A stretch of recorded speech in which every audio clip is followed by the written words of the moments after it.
لە گەرمیانەوە سڵاوتان لەبێت. ئەمڕۆ لەگەڵ هاوکاری کامێرەمانم هاوکار عەلی لە شاری سلێمانی و بەڕێکەوتین بەرەو ناوچەی گەرمیان بە دیاریکراوی ئێستا لە نێو شارۆچکەی کەلاری خۆشەویستین. ئەمڕۆ وای لە خزمەتی هاوڵاتیانی کەلاردا. دەمانەوێت پەیامێکی دیکەی هاوڵاتیان لە کەلارەوە لە ناوچەی گەرمیانەوە بۆ ئێوەی ئازیز و خۆشەویست بگوازینەوە. بە ئومێدەوەی پەیامی ئەم جارەشمان جێگەی سوود و ڕەزامەندی هەموو لایەک بێت. بەڕێزان ئەمڕۆ لە هاوڵاتیانی کەلار دەپرسین ژیان و گوزەرانی خەڵک چۆنە و لە چه ئاستێکدایە؟ خەڵکی ئەم شوێنە بەچیەوە سەرقاڵن؟ تا چەند لە ژیان و گوزەرانی خۆیان ڕازین؟ لەگەڵ هاوڵاتیانە ئەم پرسە تاوتوێ دەکەین. ئێوە بەڕێز و خۆشەویست بینەرمان من بۆ گواستنەوەی پەیامەکانی هاوڵاتیانی کەلار.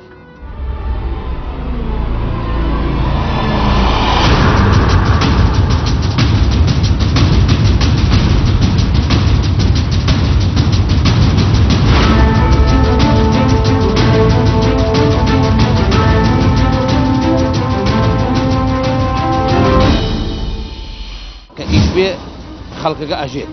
ئەکە ئیش نەبووی ناش هیچ ئومێدێکم نەماوە لە کوردستان، نە خانیمە نە ژنمە نە ئەولادمە، هیچ نەماوە بۆ فەقیر. سەرەکەی ڕۆژانە چەندەها خەڵک ژنی فڵاقەدا جا ئەبێتەوە لەسەر چیە بێپارەیە ئەم بەعام تەسیری کردە لە حتا لە کامەی ئیشی بەسیط بۆ تەسیری لێ کردە چاوەڕێی حکوومەت بکەیت ئەمری نەبرسیا. بێژە مۆچی وەستان فڵان نازانم بۆ خەڵکە نابێنێ گشتی بە کاسبیەوە و خەریکی کاسبیەوە هەیەتی خەریکی خۆشیە چۆ بۆ سەفرە و سیاحە و ژیانی خەڵک لە چه ئاستێکدایە؟ وەڵاهی ژیانی خەڵک وەکو بەعام خراپ لە ڕووی ئابووریەوە لە ڕووی ئابووریەوە لە ڕووی ئەوەی کە دڵتەنگە لە ڕووی ئەوەی کە مرتاح نییە بە مێشکی مرتاح نییە. هۆکار چییە؟ وڵی هۆکارەکەی زۆرە یەکێ لەوانە هۆرەکاری سەرەکیەوەیە بێمەعاشیە و بێپارەیە و خەڵک بێ ئیشە و خەڵک مرتاح نییە بەعام. قەیرانی دارایی کاریگەری خراپی لەسەر ژیانی خەڵک کردووە؟ ئایچوە ئەیوە ئەیچوە تۆ سەری ئەو بازارەکە بزان چەندێک کپە سەری دوکاندار کە هەمووی کشتی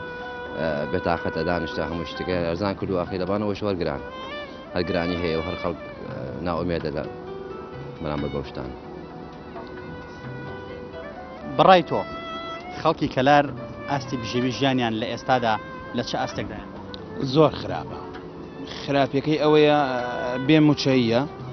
و خەڵکیش ئیش نییە. ئەوەیە کە خەڵک سەرقاڵە بێبێ ئیشیەوە و هیچ ئیشش نییە. ئەمە کاریگەری لەسەر خێزان و لەسەر ئاسی تا کردووە؟ بەڵێ من کەسیوا دەناسم بە هۆی بێموچەیەوە جیا بۆتەوە لە خێزانەکەی جیا بۆتەوە لە بۆ ئەوەی یەکەم شت هیچ ئیشی نییە بێ ئیشە یا کرێکارە. ئێساش بە حکمیەوەی بێموچەیە کرێکاری نەماوە و بۆیە بۆتە هۆی ئەوەی جیا بنەوە لە یەک و ئەوە هۆکەیەتی. ژیانی خەڵک لە ئاستێکی خراپە؟ زۆریش خراپە. خەڵک بەچێژی؟ وڵی خەڵک بەچێژی ئەگەر هەبێ ڕۆژێک یا ڕۆژێک یا دوان ئەگەر ئیش بکات دوای ئەوەی تر هیچ ئیش نییە ئەوەی تایە ئیش نییە کە ئیش بێ خەڵکەکە ئەژێت ئەکە ئیش نەبووی ناشت. بە چۆ مەشغوڵی؟ وەڵا بە کاسبیەوە. بازارتان چۆنە؟ بازار هەیە؟ وەڵا بازار کزە و باشە یعنی ئەو بازارە نییە. ئەمە شتی هەڕاجیە؟ بەڵێ. توانی بژێوی ژیانی خۆ دابین کەیت بەم هەڕاجە لە کەلاردا؟ وەڵا ژیان ئەتوانین یعنی ئاوا بکەین بەس بازار نییە و عالە معاشی نییە و شکە مەسیێنە لەبان معاشە ئیش و کاسبیە.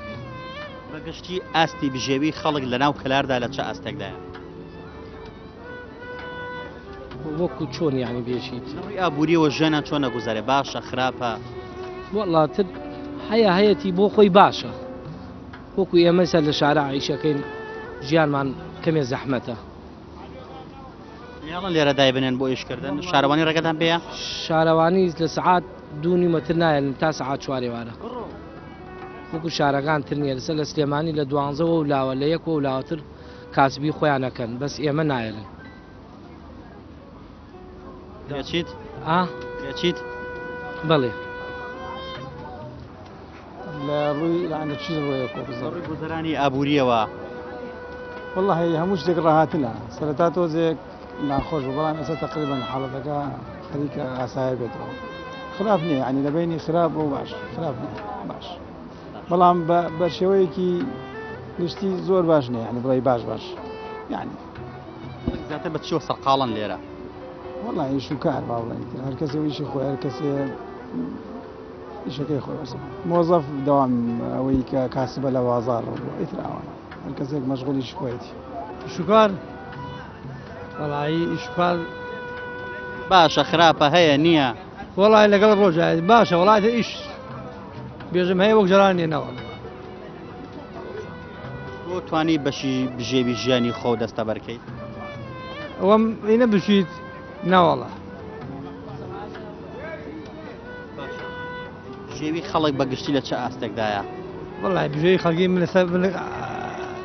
ناتوانم داوی خەڵک قسە بکەم زان بژێی خەڵک شوانە هەر کەسە ئیشێکی خێرانی دارایی کاریگەری لە سەبازا دروست کردووە حتممە کرێتی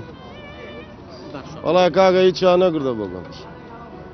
من پاش 8 ساڵ پەنابەرم لە ئەڵمانیا هاتمە دۆستەژم با لە ڕۆناڵنیش هیچ ئومێدێکم نەماوە لە کوردستان نە خانیمێ نە ژنمێ نە ئەولادمێ هیچ نەماوە بۆ فەقیر تکاکەم چای بخشێنە فەقیر ئەوە دەسەر ڕوشمان سپی بوو وە گەنجێ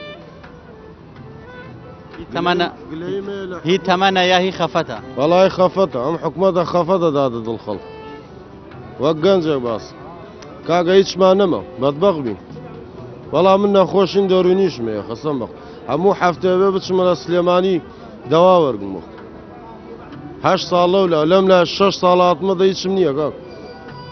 بە چیوە سەرقاڵی وەڵا بەمبال فرۆشم مێزێکمێ ناڵن کاریش ناژەڵ ئیشەکەتانکەن ناڵنیش وەڵا ئەزە توی بۆ دێ لە 5 بێ دەبان سعاتێ چییە منیشکەم کاک ئەحواڵت چۆن باشیت ژیانی خەڵک لە چه ئاستێکدایە والله حمد و سەنا بۆ خۆی گەشت باش حمد و سەنا بۆ جەناب لوقم ئەفرۆشی لەش ساغ بێت ئەتوانی بەشی بژێوی ژیانی خۆدا بینکەی سەنا بۆ ئەو خوای گەورە لە خوا بە ژیان لەسەر ئەمەیە شکری خوای گەورە خواکە لەگەڵ مسلمانە خوا لەچمە ساقا و بێوەیە بین حمد و سەنا بۆ خوای گەورە ئیسان ئەهەم شتی بێوەی بین بێوەی سەر هەموویەتی بەس ئیسان خوا لەخواتە ئێستا هەیە خاوەنی پارەیشە دەوڵەمەندە ژیانی زۆر خۆشە بەسی کێنانی سەحەت ناخوا لەبەرەوە لەشی ساق نییە من ڕۆژێ پێت فەتە شکری خواکەم خوا لەشم ساقە و عیبادەتکەم بۆ خوای گەورە کاتی حەڵال بکەم حەمد و سەنا بۆ خوای گەورە ژیان من خۆشە خوارێ بەزیێت والله لەناو کەلاردا خەڵکی بەعام مەشغوڵن بە کەسابەتەوە کەسابەتیش ئەم قەیرانە وایە کردووە کز بووە و ڕاستی ئێمە قەیران گەورەترمان شەیە یەکێ لەوانە ئێستای گەنجەکانمان نەبینین گشتی ئەم تەمەنە و یعنی لە بگرە لە 25 ساڵ تا 35 ساڵ کەس ناتوانێت ڕۆسی هاو سەرگیری پێک بێرێ بۆ چی قەیران پێی ناکرێت ئەو کەسانەی هەم یەکەم ئیشان دەست ناکەوێت دامەزران دەست ناکەوێت دووەمیش وەکو جێنی شەجێبوونیان دەست ناکەوێت ئیترەوە بۆتە کێشەیە گەورە بۆیان بەڕاستی ئێمە کێشەکان با لێەوە بیتێرین بەرەو خوار وایە داوانێ بەڵێ بەم ئیشەی خۆ دەتوانی بژێوی خۆدا بینکەی واللهی ئیتر چۆن بێژین ئێمە بەڕاستی وامان کردو ئێستا لە شوێن تریش ئیشەکەین دەوامەکەین ئەم ئیشەکەین ئیتر هەردیگەوە هەردیەوە وەڵاو زۆر فریاکەین هەرەوەنە قەیرانی دارایی کاریگەری سۆ لە سەر ژیانی خەڵک لە نێو کەلاردا بەڕاستی زۆر هەوڵمانشدا چارەسەر بکرێ بە قسە بە بایکۆت بە نامچی تە سەیرەکەین حکومەت گوێ لە کەس ناگرێ وای لێ هاتووە باشی فەرموو ژیانی خەڵک لە چه ئاستێکدایە بە تایبەتی گەنجەکان وڵی گەنجەکان خۆزانی بێمەعاشیە قەیران دارەیە گەنجەیە دینارێک نی لە باخەڵەیە گەنجەیە پارەی پاکەتی پێ نییە ئەمە ژیان ئەمە وەزع وای لێمان کرد سەر خۆمان هەڵبگین کاکە چی بکەین وە دەزم حکومەتەوە وایە تۆ بەچێ سەرقاڵی وڵای خۆم پۆلیسم براو من مەعاشەکەمەیە گەنجی وایە مەعاشی نیە دینارێکی نییە وانە خێزانداری بەڵێ خێزاندارم لە ئیجارشم مانگی 160,000 نارێدم کرێکی بەڵێ کرێچیم بەخوا گەورەی شەڵ ئەمە پشۆ حکومەتە نایقایم بکەین وایە ئەبێ سەرمان بەرزێ کاکە چی بکەیت تا دەستات نییە چاوەڕێی حکومەت بکەین ئەمری نەبرسیا وانە وڵا زۆر خراپە خەڵک مەعاشی نییە لە چی باش بێ ئەمی مەعاشخۆرە نسبەی زۆری نەک هەمووی بەس نسبەی زۆری ئەوەیش کە بازار و دوکانی هەیە پەیوەستە بە معاشەکەەوە. خێرانی دارایی کاریگەری خراپی لەسەر ژیانی هاوڵاتیان دروست کردووە؟ بەڵێ بە زۆریش نەکەم. خەڵک پاری بینێن لە بازارە، خەڵک پاری بینێ شیر بسێنە بۆ مناڵەکەی در خەیرانی دارایی چۆن بێ، ینی کابرا بژەی ژیانی چۆن بچێت دەڕێەوە. خێرانە تا چەند کاریگەری لەسەر ئاشتەوایی نێوان خەڵک و نێوان خێزانەکان دروست کردووە؟ وڵی خێزانەکان ئەوەی معاشخۆرە کابرا نیەتی بڕۆ محکەمەت و سێرەگەی ڕۆژانە چەنەها خەڵک ژنی تەلاقەدا جا ئەبێتەوە لەسەر چییە بێپارەیە هەم کارگەفتەوە ئاستا؟ بەڵێ من خۆم دیومە ڕۆشتم بۆ محکەمەشتی وان بینیوە محکەمە. خەڵک زیاتر بە چیوە سەرقاڵە هەر دەوام و بازار؟ وڵی خەڵک دەوام و بازار ڕۆژی بە ئیشی نەبێ بێکار تێدەم باز من خۆم لەم بازارەوە دوکانم هەیە لە بێکار لەم بازارە سڕێتر هیچی نێ لە پارەی پێنیێت شتێ بکڕێ بۆ ماڵەوە. وڵی حەیەکەتی کاس پێ بۆخی کاس بۆخێش کاسم نوێ هەر فەقیرە بۆخی وار دەستمان کات دەخ ئەیشی ئیشەیە ئیش و کار چۆنە؟ وڵی ئیش کار کزە زۆر کەزە مخۆم کارێکم بەخوا ها لە ماڵە ئیشی بیکە هەرە بەخۆ هەرەوەتە هەرکێ کاسبە بۆ خۆی ئەوەکەی فەقیرە ئیشی ئەدە بۆ بیە بۆی دنیا بۆی دای هەرەوەتە. کاریگەری لە ژیانی خەڵک کردووە قەیرانی دارایی؟ ئەرە وڵا کردێتی ئەرە وڵا ئەمە نەکردێت تابیشتی ئەی چۆن نێکرد ئەرە وڵا هیچ ئیشکار نەما فەقیر بیکە بۆ فەقیر ژیانی فەقیر نەما ئەیکی ئیسڵامێکیان خۆم کردێکارێکم بەخوا هەر کردێکاری نێماوە بیکە کردێکاریش نەماوە؟ ئەرە کردێکاری نە بەخوا کردێکاری نی خۆم ئەو سابلۆکم بارە کرد بەخوا هەر ژیان کردێکاری بووی شەرحەوم نان گەورە کرد بەخوا کردێکاری ئەرە بەخۆ. سڵاو لەبێ. سلام بەرچاو خێر. بازارە چۆنە تۆ؟ وەڵڵا بازار کزە ئیشی نەمایە پارە نەمایە جاران مامۆستا بێسە مامۆستاش نەمایە هەر لە بیانی گەوتیان حتای مەغرب 7,000 زیاتر دەرناکەین. مامۆستا بوویت؟ نە ئەژم جاران مامۆستا ئیشمان لەبان مامۆستا بێسە مامۆستا نەما معاش نەمایە خۆ دەزانی خەڵک پارەی نەمایە. ئەمە دەزووە بۆ پێڵاو دوورینەوە زمانێک خەڵک ئەمە بیرچوو بۆەوە زانی پێڵاوی نەئەدووریەوە تا چەند پێدوایسە خەڵک دێت بە ناچاری پێڵاو کۆنەکانی جاتر ئەدوورێتەوە تازەیە کاتەوە. ئیسە معاش نەما خەڵک ئەدێرێت جاران خەڵک قۆندرێزنەوە 50,000 و 6,000 و فڕیاندا ئیسام قەیرانەوە بازارمانەوە هات ئیسا خەڵک پارەی وەک جاران نەمایە ئیشی شکزەوە بیە. تۆ بەم ئیشە ئەتوانی بژێوی ژیانی خۆ دەرکەی؟ وەڵڵا ئەم ئیشە چیەکەم من کرێخانی 200,000 نارەدەم بەخوام ڕژی 7,000 زیاتر دەرناکەین ڕژ لە ڕژ ئیش نامینە ئیش کزەوە ڕژ لە ڕژ ئیش کزەوە. ئێستا تقریبان وەسەد یەشان هەر باش تاوەگویسش نەک بڵێ ئەو باشەکەی وەکو ئەوە بەڵام ئەگەر باش بێتەوە باشتر وەکو جارە بەس مەحاڵە ئەوە بێتەوە جارێکی خەڵک زۆر بێکارە زۆر وردە وردە بەرزیجە بێت لەم لەلا ئەژنەفی ئەڵێ کابرا ڕۆی خۆی نووسی بۆ فلان شوێن ئەگەر مەسەلی بێکاری نەبێ بۆ ڕوا بۆوی چۆن خۆی نووسی بۆ فلانە شوێن ئەڵێن وڵات لە فلان مەتیقە حەشی شعبی کراوەتەوە ئەخدی ئەگەر گەنجیەک ئیساتە ئەلم ڕژا دەرامەی 300,000 بێ لە وڵاتی خۆمانە ڕوا بۆیە کەواتە ئەتوانین بڵێ قەیرانی دارایی زۆر کاریگەری خراپی لەسەر ژیانی خەڵک کردووە لە نێو شارۆچکەی کەلاردا زۆری کردووە وە گۆرەی ئەوەی کە گەنجەکانمان ئەوە زۆری ڕۆی بۆ ئەوروپا ڕۆشتن زۆری ڕۆیشتی ماڵمان نییە دنکێ یادوانی نەڕۆیویە ئەمە یەکێکە لە نمونونەکان دوو هەمیشیان ئیتر خۆزانانی ئەوەدانێ ئەم بەزمەش مشکلەیەکی تر بۆمان لە ڕێ پەیام و داوا ئەکرد لە سەرۆکەکان هەوڵ بن گەنجەکان نەچن هەوڵ بن گەنجەکان بۆ شوێنێکی باڵەفر نەبن ئەمە هەم بەهۆی قەیرانی داراییەوە بەهۆی قەیرانی داراییەوە ئەگەر کابرا مەسەلەن خۆمان پێشمەرگەمان گەرەک مای 500 مەرێ 300,000 تاینی بکە با نەچێ بۆ هەشتەکەی کابرا دووبارە شتێکی ترمان بۆ دروست بێ خەمی ئەومانە تا چەند قەیرانی دارایی نەبوونی بێ ئیشی و بێکاری تۆ لەم بازاڕاست دەکەی گرفتی لە نێوان خەڵکا دروست کردەوە بەمە خەڵک لە خۆیەوە هەڵات چێ خەڵک لە خۆیەوە تووڕابێ خەڵک لە خۆیەوە شەڕەکە ئەمانە کاریگەری دروست کردە ژیانی خەڵک ئەوە قسەی پێشنەیە ئەڵێ تەشتی پڕ ئاشتی ماڵە تەشتی پڕ ئاشتی ماڵە کەواتە ئەگەر کابرا بیەوێت وایش ناوێ هادیە بێ این تەشتی ئەگەر کابرا لە ماڵە دەرامەکەی باش بێ لە ماڵ ئاشتێکە زیاتر بەرقرارە بێ ئەوە تانی مشکل ناومێدی زۆر لە ناوچوی خەڵکە بەدیەکەی ئەگەر بەم شێ بڕوە وردە و دە زیاتر بەڵام هیوادارم داواکەم لە خوای گەورە زیاتر نەوێت سەهلی کا بۆمان والله ئەگەر تۆ بڵێ ئیش وە ئەم نەماوە نەک بێژی هەڵبێژێ بە من بۆ هەر شوێنێگە ڕۆی ئیشەکە گشتی کەس بووە نەما بێژی تەنیا بن بووم ئەوە دوکانە بە عام تەسیری کردە لە حتا لە کامەی ئیشی بەسیط بۆ تەسیری لێکردە نەک تەنیا ئەم من بوو تۆ بازاڕی وەکو جاران بازاڕە نەماوە وەکو جاران هیچ شتێ وەکو جاران نەماوە حتا خەڵکەکەش وەک جاران نەماوە نەکرد بازاڕەکە خەڵکەکەش ڕۆژ بۆ ڕۆژ بەرە و ناومێدی ڕۆ چای خەڵکاو بەدیەکەی زۆریش نەکەم خەڵک دێتە لای تۆ ڕۆژانە دەردەدڵ بک بۆ نەبوونی بۆی پارەی پێ نەبێ بژێوی ژیان دابین کە ڕۆژ نییە خەڵنیێتە لام پارە نیە بێژم کاکە بڕۆچی بکەیت دی کۆ شتەکەی ئەمەش شتێ بەسیتیشە نەکەڕەوە یا کابراتی سیرەکە پیلێ خاتە سەر ساعتەکەیژە پارەم پێ نییە چی لێ لاکەی ئەبێ بڕۆ بۆ ناچم یەقەی بگرم بێژم کاکە پارەم دەری ئێمەش ئەزانیم ڕاعاتی خەڵکە بێ بکەین بۆ لەوێ ئێمە خۆمانی شار یەکێکن لە خەڵکەکە کەلار گوزەرانی خەڵکەکەی لە خراپدایە وەڵی خراپە ڕۆژ بە ڕۆژ بەرەو خراپێکی چونکە ئەوەنە وعدمان پێ دری ئەو جارە هیچی جێبەجێ نەکریایەوە ڕۆژ سەرگیری لە چه ئاستێکدایە خەڵک زەواب زۆرەکە نییە ناوەڵ جاران ئەم کەلارەت بگردایە لە ڕۆژێکە هەفتەکە تقریبا 20 کەس ئەوها زەواجێکرد 10 کەس زەواجێکرد ئەیسە بڕۆ نادونی لە 2 کەسە کابرا کە حەوشی نەبێت و کرێ پێرێ پارەی پێ نەبێت و دڵی خۆش نەبێت لەکوێ زەواجێت هەموو شتێ بە دڵخۆشیە بێت تۆ ئیساگە وڵاتەکەمان خۆشی تیابێ خەڵک بۆچی وای لێتێ بۆچی خەڵک ڕەنگی ئەگۆڕیە حیسە تۆ لێر زەلامێکە لێ لە قسە بکە یەکڕاستەکە بزانی دووبارەی لێلا بکەیت تۆ یەکڕاست ئەو لەوەیە بچێتە گشتە ئێستا بە بەگەی گشتی خەیرانە بە خێر بێ خۆسە بەڕاو بۆچوونەکانی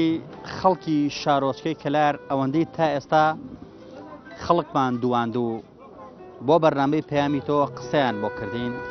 بەگشتی باز لە بێکاری و بێئیشی دەکەن لەم شارۆچکەیەدا باز لە قەیرانی دارایی دەکەن هاوڵاتیان پێیان وایە ناومێدی لە چاوی زۆر کەسدا بەدی ئەکرێت ڕێژەی هاوسەرگیری لە نێو شارۆچکە کەلاردا کەمی کردووە بژێوی خەڵک زۆر دابەزیوە قەیرانی دارایی ڕۆژ بە ڕۆژ بەرز دەبێتەوە لە نێو کەلاردا ئەوەندەی خەڵکمان دواند ئەوەندەی خەڵک بۆمان دوان و دەردەدڵی خۆیان کرد هەندێکیان پێیان وایە کە لە ئێستادا ناتوانرێ وەکو پێویست بژێوی ژیانی خۆت دابین کەیت وەکو پێویست بتوانیت خواردنێکی شایستە بۆ ماڵە منداڵەکە و ڕۆژانە بکڕیت و بیبیتەوە بۆ ماڵەوە ئەمە ژیانی خەڵکی کەلارە کە چۆن قەیرانی دارایی بەرۆکی گرتوون و بە پێی بۆچوونی ئەم دوو هاوڵاتیە بە ڕێزەیش پێیان وایە کە ڕۆژ بە ڕۆژ قەیرانەکان لە زیادبووندان ئەگەر چاک نەکرێت و بەڕای بەڕێزێکیشان پێی وایە گەنجەکان زۆربیان لەم شوێنەدا سەری خۆیان هەڵگرتۆ بەرە ئەوروپا ڕۆشتن ئێمە هیوادارین حکوومەتی هەرێمی کوردستان ئاور لە کەلار و لە جێگەکانی دیکە بداتەوە بە ژیانی خەڵک لەمە زیاتر خراپتر نەبێت و ژیانیان لەمە زیاتر بەرە و قەیرانی دارایی زیاتر نەڕوات ئێمە زیاتر بەردەوام دەبین لە نێو شارۆچەی کەلاردا بابزانین هاوڵاتیان چ دەردەدڵێکی دیکەمان بۆ دەکەن ئێوە لەگەڵمانە بن بۆ گواستنەوەی پەیامەکان فەرموون بە نسبەت ئیشکردنی ناو بازار ڕۆ ڕاستە ئێستا زروفێکە قەیرانی دارایە لە هەموو شوێنە لە کوردستانە خەڵکە بینی بەڕاستی ئیش زۆر کەس بووە لە 180 ئیش کەس بووە خاستن ئەوانەی وا موچەیانی لە بازارڕ ئیشەکەن لەسەر جادە ئیشەکەن دەستگێڕەکانن بەڕاستی ئیش لە 180 کەس بووە بۆ خەڵکی فەقیر بۆ خەڵکی مام ناوەند ئەوانەی وا کەسابەت و دوکاندارەکان تا حەدێ باشترە چینێکی تری تەبەقەی سەرەوەیش ئەوە باشە ئاحتیادی ئیشی خۆیەکە وەکو جاران تۆزی ئەگەر کەمتر خواردن دەوترێ لە نێو شارۆچکەی کەلاردا دوو طبقە هەیە طبقەیەکی زۆر نزم طبقەیەکی زۆر بەرز ناوەڕاست نییە ڕاستەمە؟ نه بێگومان دایمەن سێ تەبقە هەیە بە بۆچوونی من خۆم لە بازاڕم هەستەکەمەوەی تەبقەیەکی زۆر نزم تەبقەیەک دووەمەکەی ئیشەکە باش ئەجوڵێ تەبقەی سێم ئەوە تەبعاً خۆ دەزانی بەرزە باشترە بە بۆچوونی من سێ تەبقە هەیە بەگشتی ژیانی خەڵک لە چه ئاستێکدایە لێرە باشە خراپە مامناوەندە زۆر باشە بەڕەهی خۆم من سیرەکەم لە 180 ئیش کزی کردو و خەڵک زۆر تەئسیری لە خەڵک کردو بەعام باش کار جلال ئەوەی تۆ لە بازار ڕابیت تا چەند پێ دوایە قەیرانی دارایی و نەبوونی کاریگەری لەسەر ژیانی خەڵک کرد واستەکەی خەڵک گرفتی زیاب بووە جیابوونەوە زیابە بەهۆی قەیرانی دارەوە تا چەند لە خەڵکەوەی ببیستی لەم ببیستی لەو ببیستی بەتاکید وایە قەیرانەکە زۆر تاکید تەسیری کردووە لە حەتەی لە ئەوەی زەواج با بڵێن لە جیابوونەوە ئەبینی دیاردەکان لە محکەمە دیارە و لە خەڵکیش لە چاوی خەڵکا دیارە ناڕازایەکان دیارە هەمووی لەبەر هۆی ئەوەیە کە قەیرانی دارایی لە کوردستانەوە بە تایبەتی لە کوردستانە ئەم شتە سەری هەڵداوە ئیتر خوای گەورە چاکی کاو باش بێت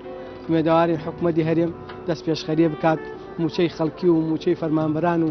هاونیشتمانیانیش باشکات ئەو خۆ باشتر شەبێ ئینشاڵڵا. کەلاریەکان لە ئێستا زۆر بێکارن وەڵا بەتاکید خەڵکی کەلار بە تایبەتی گەرمیان زۆر زیرەکە لە کەسابەتە لە ئێستایش و ڕابردووشە هەر ناوبانگی بووە گەرمیانی خاستن کەلار لە ئیشکردنا زیرەکەن ئێستاش دەستەوەسان دانەنشتن هەر ئیشی خۆیان ئەکەن بەس کەم و زۆرکەوا باسمان کرد سێ تەبەقەکەیە تەبەقێکی فەقیر تەبەقێکی مامناوەند و ئەوسەرەوە خەڵک کەم تاکوت ئیشی خۆیەکە بەس ناڕەزایەکان لە چاوی خەڵکە دیارە هەستی پێەکەی ئەم قەیرانە تەسیری لە هەموو تاکێکی خەڵک ماڵەکان ماڵ بە ماڵ تەسیری کردێ.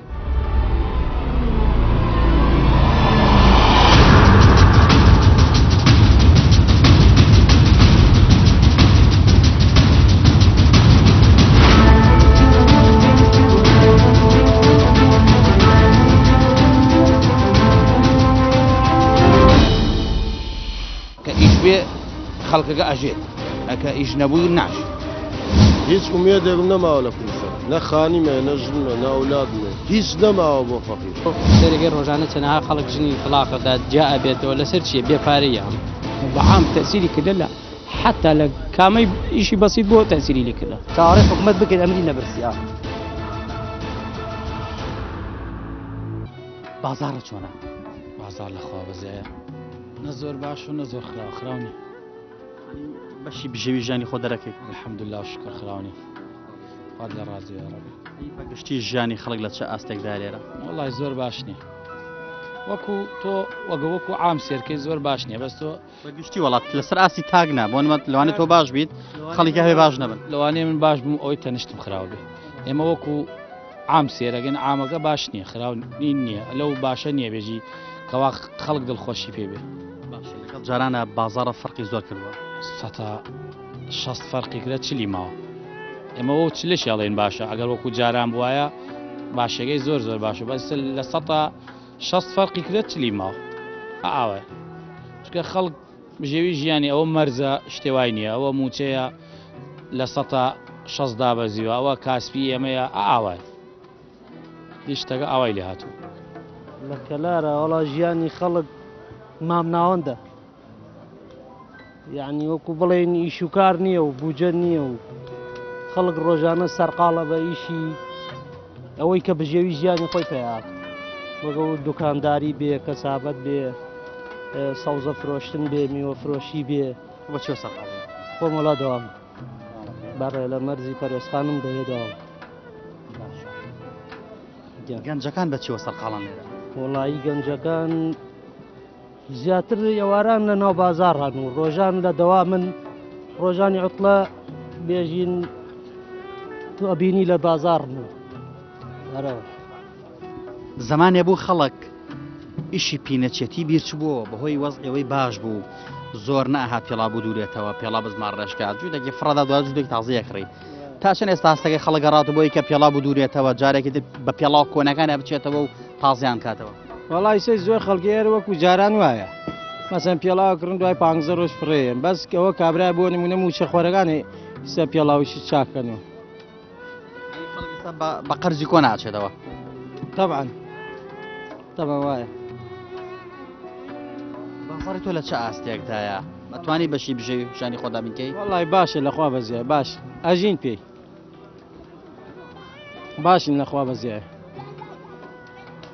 گشتی حاڵی خەڵکی کەلار لە چه ئاستێکدایە وەڵای حاڵی خەڵکی کەلار بەس چینی موچە خۆرە تا ڕادێک تۆزێ تاسیریکەنا خەڵک کەساب ئەوانەی کە کاسپیەکەن هەر بژێویانەیە لەخوا بەزیە نەبڵێ 100 تا 50 تقریبا دابەزیە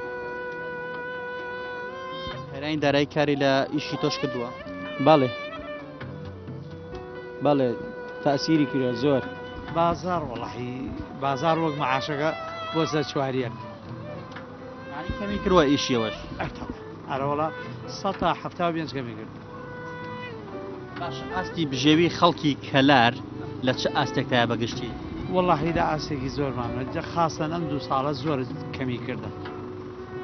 خاستەن ئەم 2 ساڵە زۆر کەمی کردن یعنی ئاس خەڵک زۆر حالە لاوازیە ئیشی زۆر بووە بێ ئیشتە بێژی ئەمە دوکان وا هەیە قەناعەتەکەی ساڵێک شێو کرا دوکانەکە دەرمان ئاستی هاوسەرگیری لە چه ئاستێکدایە؟